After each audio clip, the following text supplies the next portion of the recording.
Welcome to AI Bedtime Stories. Today's story is called The Shadow of Ironhoof. In the forsaken lands of Arkanum, where shadows whispered secrets and the night held terrors untold, a lone rider named Lyria Thornblade traversed the desolate plains. She rode a magnificent black horse named Ironhoof, whose eyes glowed with an eerie light. Together, they were a symbol of defiance against the darkness that consumed their world. Arkanum was a grim place, ruled by a tyrant known as the Dreadlord. His iron grip crushed any semblance of hope, and the people lived in constant fear. The land itself seemed to wither under his rule, the skies perpetually gray and the soil barren. It was a place where the strong preyed upon the weak, and kindness was a forgotten virtue. Lyria was once a warrior in the Dreadlord's army, but she had turned her back on his cruelty and now roamed as a vigilante. She had seen too much bloodshed, too many innocents slaughtered. Her soul was scarred, but she had not yet given up the fight. Ironhoof was her only companion, a warhorse bred for battle, whose loyalty to Lyria was unbreakable. One night, as the moon hung low and red in the sky, Lyria and Ironhoof came upon a small village nestled in a valley. The village was under siege by a group of marauders, men who served the Dreadlord. Their leader, a monstrous brute named Garrick, was known for his brutality. Lyria's eyes narrowed. "Stay here, Ironhoof," she whispered, patting the horse's flank.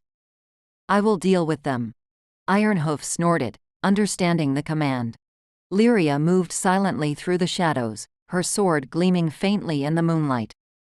She could hear the cries of the villagers, the clash of steel, and the guttural laughter of the marauders.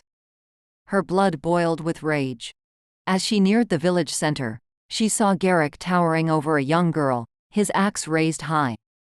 With a roar, Lyria charged, her blade cutting through the air. Garrick turned just in time to block her strike, but the force of her attack sent him staggering back. "You dare defy the Dreadlord?" he snarled, his eyes filled with malice. "I defy monsters like you," Lyria spat back, her voice cold as ice. They clashed fiercely, steel ringing against steel, but Lyria's skill and determination gave her the upper hand. With a swift, decisive blow, she struck Garrick down. The marauders, seeing their leader fall, fled into the night. Lyria sheathed her sword and turned to the villagers. "You are safe now," she said, her voice weary. The villagers, their faces etched with gratitude and fear, thanked her profusely. Among them was an old man who approached Lyria, his eyes wise and sorrowful. "Who are you, warrior?" he asked. "Lyria Thornblade," she replied. "A former servant of the Dreadlord, now his enemy." The old man nodded. "The Dreadlord's reach is long, but your bravery gives us hope. There is a legend, a prophecy of a rider who will bring an end to his reign. Perhaps you are that rider." Lyria shook her head. "I am no hero. I am merely a woman seeking redemption." As she spoke, Ironhoof trotted up to her, his presence a comforting reminder of her mission. The old man looked at the horse and smiled. "A fine steed. He carries the spirit of a warrior."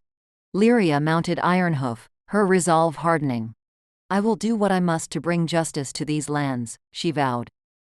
With the dawn breaking on the horizon, Lyria and Ironhoof rode off into the unknown, their silhouettes fading into the mist. The villagers watched them go, their hearts filled with a newfound hope. In the grimdark world of Arkanum, where despair reigned supreme, the legend of the rider and her horse would spread, a beacon of resistance against the encroaching darkness. Lyria knew the path ahead would be fraught with peril, but with Ironhoof by her side, she was ready to face whatever horrors awaited. For in a land devoid of heroes, she would become the symbol of courage and defiance, a relentless force against the tyranny of the Dreadlord.